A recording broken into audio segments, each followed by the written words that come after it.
Seat के लिए पार्टियां अपना गठबंधन छोड़कर भाजपा के पास जा रही हैं और बदले में भाजपा सीट देने के बजाय सिक्योरिटी का लॉलीपॉप इन पार्टियों को थमा दे रही है।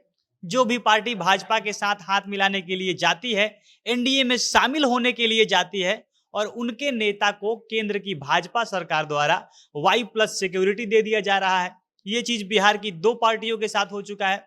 बिहार की दो बड़ी जातिगत पार्टियां जो खुद को एक जाति विशेष का प्रतिनिधि बताती हैं, उस जाति का अच्छा खासा वोट बैंक उनके पास है।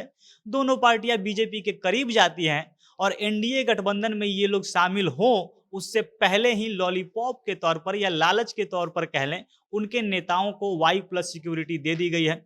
लोकसभा चुनाव से पहले सीट के लिए लड़कर जीतन राम मांझी जदयू से अलग होते हैं। वो एक महीना पहले से ही यह ऐलान करने लगते हैं कि इस बार के लोकसभा चुनाव में उनको महागठबंधन की तरफ से 5 सीट चाहिए। इसके बाद नीतीश कुमार से जदयू से उनका मनमुटाव हो जाता है और खुद को महागठबंधन से अलग कर देते हैं वो, और इसके बदले में उनको अब वाई प्लस सिक्योरिटी मिल गया है।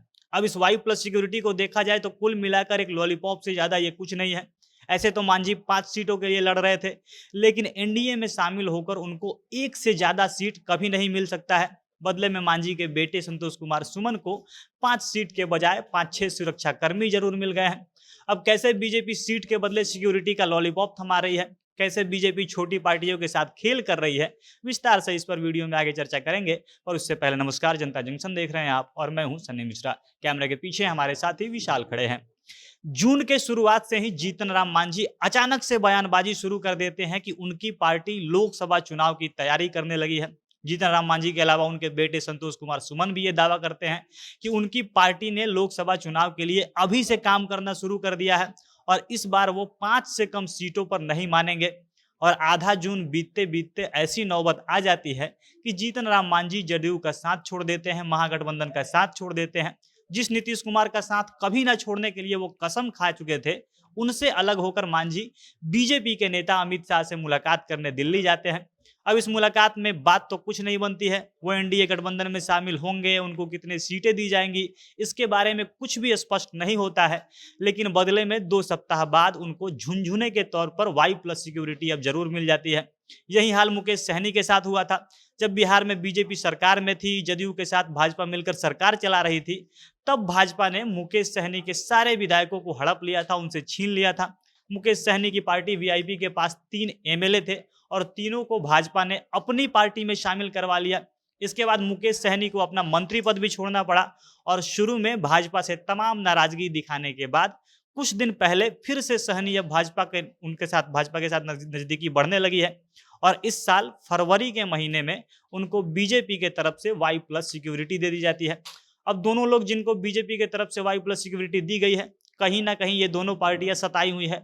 एक तरफ मुकेश सहनी का मंत्री पद गया है, 3 विधायक चले गए हैं, तो दूसरी तरफ मांझी सरकार से अलग होकर गए हैं, उनके बेटे संतोष कुमार सुमन मंत्री पद छोड़कर गए हैं और इसके साथ साथ उनका 5 सीटों का सपना भी अभी अधर में लटका हुआ है, जिस पर कोई बात अभी नहीं बन रही है। और 5 सीटों के बदले उनको अब वाई प्लस सिक्योरिटी मिल रही है, जिसमें 4 से 8 सुरक्षाकर्मी आपके पास रहते हैं। यानी 5 सीट के बदले 5 के आसपास सुरक्षाकर्मियों का एक लॉलीपॉप जीतन राम मांझी को थमा दिया गया है। क्योंकि भाजपा तो मांझी को 5 सीट देने से रही, भाजपा किसको क्या देने वाली है इसकी प्लानिंग तो भाजपा ने पहले ही कर ली है। दिल्ली में गिरिराज सिंह के आवास पर भाजपा के केंद्रीय कमेटी की बैठक होती है और वहां पर यह तय हो जाता है कि इस बार के चुनाव में किसको कितना सीट दिया जाएगा। इस मीटिंग के बाद ऐसी जानकारी सामने आई कि इस बार भाजपा कम से कम 30 सीटों पर लड़ने की प्लानिंग वो बना रही है। भाजपा 30 सीट पर लड़ेगी और जो बचे बिहार के 10 सीट है उसमें वह लोजपा, उपेंद्र कुशवाहा, मांझी सबको निपटाने वाली है। यानी लोजपा का जो 2 धड़ा है उन दोनों को 3-3 सीट दिया जाएगा, मतलब चिराग पासवान को 3 सीट और पशुपति पारस को 3 सीट मिलने वाला है। इसके अलावा 3 सीट उपेंद्र कुशवाहा की पार्टी को मिल सकता है और जीतन राम मांझी की पार्टी हमको मात्र 1 लोकसभा सीट दिया जाएगा।